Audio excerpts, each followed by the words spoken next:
बिस्मिल्लाहिर्रहमानिर्रहीम। अस्सलाम वालेकुम। कैसे हैं आप सब? उम्मीद है कि खैरियत से होंगे और अपना बहुत ख्याल रख रहे होंगे। Welcome to my channel flavour 365।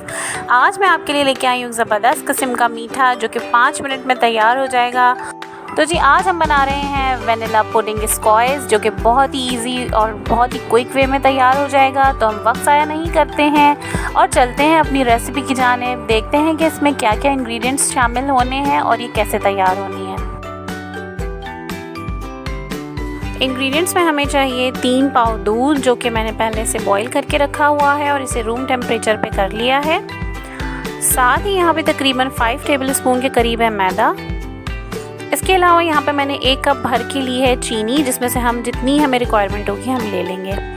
Vanilla essence है यहाँ पे, ये 1 चम्मच आएगा। साथ ही यहाँ पे मौजूद है 3 चम्मच बटर। इसके अलावा हमें चाहिए क्रश्ड कोकोनट, ये पिसा हुआ नारियल ले लिया है मैंने आधा कप। और इसके अलावा यहाँ पे हमें चाहिए बादाम, और बादाम के साथ ही यहाँ पे रखी हुई है क्रीम 1 पैकेट इसमें ऐड होगी। तो चलते हैं प्रिपरेशन की जानिब। यहाँ सबसे पहले मैंने देगची के अंदर ले लिया है दूध, और इस दूध को हमने ठंडा कर लिया था, नॉर्मल टेम्परेचर पे ले आए थे। अब इसके अंदर हम चीज़ें ऐड करेंगे। तो यहाँ जा रही है 3 चम्मच के करीब मक्खन, और इस मक्खन को हमने डाल देना इसमें। साथ ही यहाँ पे मैं इसमें चीनी ऐड कर रही हूँ। चीनी हमने लेनी है, हम जो राइस के लिए स्पून यूज़ करते हैं वो वाला स्पून लेके 6 चम्मच भर के हमने चीनी इसमें ऐड करनी है, यानी कि 6 टेबल स्पून हमने ऐड करनी है शुगर। साथ में जाएगा वनीला एसेंस।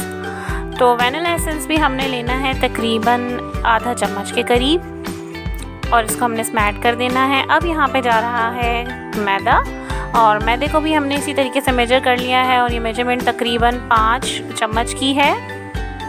तो ये 5 चम्मच के करीब जो मैदा है ये हमने इसमें ऐड कर दिया है। अब हमने करना ये है कि विस्क लेके इसको अच्छे तरीके से मिक्स करना है। लम्स नहीं रहने चाहिए, अगर ये लम्स रहेंगे तो इसके अंदर चूल्हे पे जाते ही साथ ही ख़राब हो जाएगा, और हमने इसको बहुत क्विकली पकाना है। इसी तरीके से विस्क हम चलाते रहेंगे और फिर हमने इसको पकाना है। तो अभी सारी चीज़ें मिक्सिंग के लिए ज़रूरी है कि हम इसे चूल्हे के बगैर ही इसको अच्छे तरीके से मिक्स कर लें, ताकि जो फ्लेवर है तमाम चीज़ों का और जिसका टेक्सचर है वो अच्छा सा बन जाए। तो जी यहाँ पे मैंने ले ली है 1 अदद ट्रे, और इसके ऊपर मैंने फॉइल पेपर अच्छे तरीके से बिछा दिया है। तकरीबन 2 इंच के करीब गहरी ट्रे आप ले लें, और इसके ऊपर नारियल को अच्छे तरीके से बिछा दें, ताकि जैसे ही हम अपना पुडिंग का मटेरियल रेडी करेंगे उसको फौरी गरम हमने इसके ऊपर डालना है, ताकि उसकी सेटिंग अच्छे से हो जाए। अगर हम उसके ठंडा होने का वेट करेंगे तो होगा ये कि वो हार्ड हो जाएगा और अच्छे तरीके से सेटल डाउन नहीं होगा इसके ऊपर। तो इसके लिए ज़रूरी है कि आप उसको गरम इसके ऊपर डालें। तो जी यहाँ मैं केक नाइफ़ जो होता है उसकी मदद से अच्छी तरीके से इसको स्टोप कर ले रही हूँ, इक्वली डिस्ट्रीब्यूट कर दे रही हूँ सब जगहों पे कोकोनट क्रस्ट जो है उसको, ताकि आपको कहीं से भी खाली नज़र ना आए और हमारी पुडिंग इसके ऊपर ज़बरदस्त तरीके से सेट हो जाए। तो जी यहाँ पे ट्रे हो चुकी है रेडी, और अब हम इसके ऊपर डालेंगे गरम पुडिंग और उसको हम करेंगे सेट। तो जी यहाँ पे हम इसको पकाएंगे मीडियम फ्लेम के ऊपर, बहुत ज़्यादा हाई फ्लेम पे नहीं पकाना है हमने, ये ख़राब हो जाएगी। मीडियम फ्लेम पे रख के हमने बस विस्क इसको चलाते रहना है, विस्क को हमने नहीं रोकना है, और इसके गाढ़े होने का इंतज़ार करेंगे। तो जी ये देखिए इसका टेक्सचर कुछ देर बाद तकरीबन 5-6 मिनट पकने के बाद इसका टेक्सचर इस तरह का है। विस्क को हमने नहीं रोकना है और विस्क हमने चलाते रहना है। जैसे ही हमें फ़ील होगा कि विस्क चलने में थोड़ा हार्ड हो गया है तो समझ लें कि ये रेडी है। और अब हम इसको गरम डालेंगे जो कोकोनट की लेयर हमने बना के रखी है ट्रे में उसके ऊपर।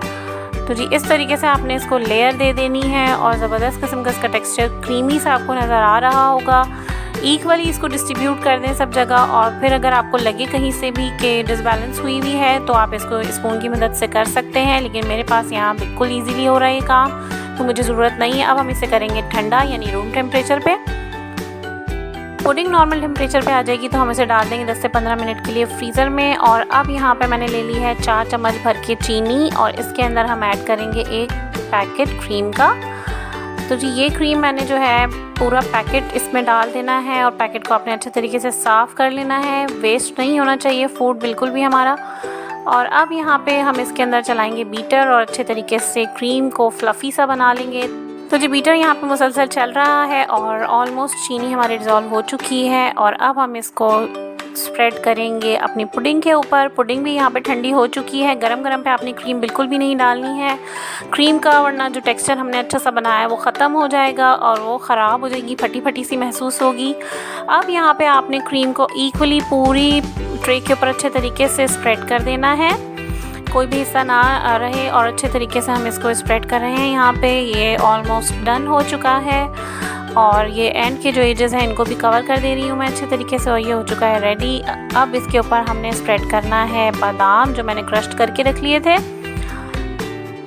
तो यहाँ पे बादाम को मैं क्रश करके इसके ऊपर स्प्रेड कर दे रही हूँ। इक्वली स्प्रेड करें पूरी ट्रे के ऊपर अच्छे तरीके से, ताकि जब ये आप खाएं और आपके मुंह में आए तो उसका टेस्ट, इसका फ्लेवर बहुत ही आला लगे आपको।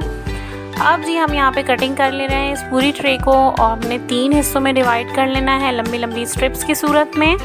अगर आपके पास पिज़्ज़ा कटिंग नाइफ़ नहीं है तो आप ये काम छुरी से भी कर सकते हैं, लेकिन बहुत एहतियात से करना है आपने, ताकि फॉइल ना कटे नीचे से। और अब मैं इसको बीच में से भी कट कर दे रही हूँ ताकि हमें फोल्डिंग में आसानी हो और ये ईज़िली फोल्ड हो जाए।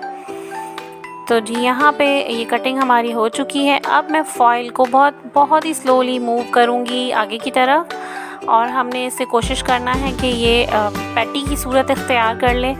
तो जी यहाँ पे मैं इसको फोल्ड कर रही हूँ और ये स्क्वायर की शक्ल में आ जाएगा, और ये जी यहाँ पे मैंने कर दिया है फोल्ड। तो हमारे पास 3 साइज़ेस जो हैं वो रेडी हो चुके हैं। इसको हम स्पून की मदद से उठा लेंगे, बहुत एहतियात से अपने इसको उठाना है ताकि ये ख़राब ना हो, और इसको हैंडल करना बहुत इजी है, परेशान नहीं होना है आपने, और बहुत इजीली इसको हैंडल कर सकेंगे आप। ये मैं तीसरा लेयर भी इसका उठा ले रही हूँ। अब जो बाकी जो रह गए हमारे पास, हम उसको भी इसी प्रोसीजर के तहत रोल कर लेंगे। अब यहाँ पे जो हमारा लेफ़्ट ओवर बैच है उसको भी हम डिश आउट कर लेते हैं, और अब इसके ऊपर मैं स्प्रिंकल कर रही हूँ बादाम और पिस्ते, ताकि कलरफुल सा इफ़ेक्ट दें और बहुत ज़बरदस्त किस्म के नज़र आए। तो जी यहाँ पे बादाम और पिस्ते स्प्रिंकल हो चुके हैं, और जी लजीज़ किस्म के हमारे स्क्वायर्स रेडी हो गए हैं। आप इसे लाजमी ट्राई कीजिएगा, ये बहुत ही ज़बरदस्त टेस्टी यमी बनते हैं। उम्मीद है कि रेसिपी आपको पसंद आई होगी। अगर आपको मेरी रेसिपी पसंद आई है तो चैनल को लाइक, शेयर और सब्सक्राइब करना बिल्कुल भी मत भूलिएगा। अब तक के लिए इतना ही। अल्लाह हाफिज़।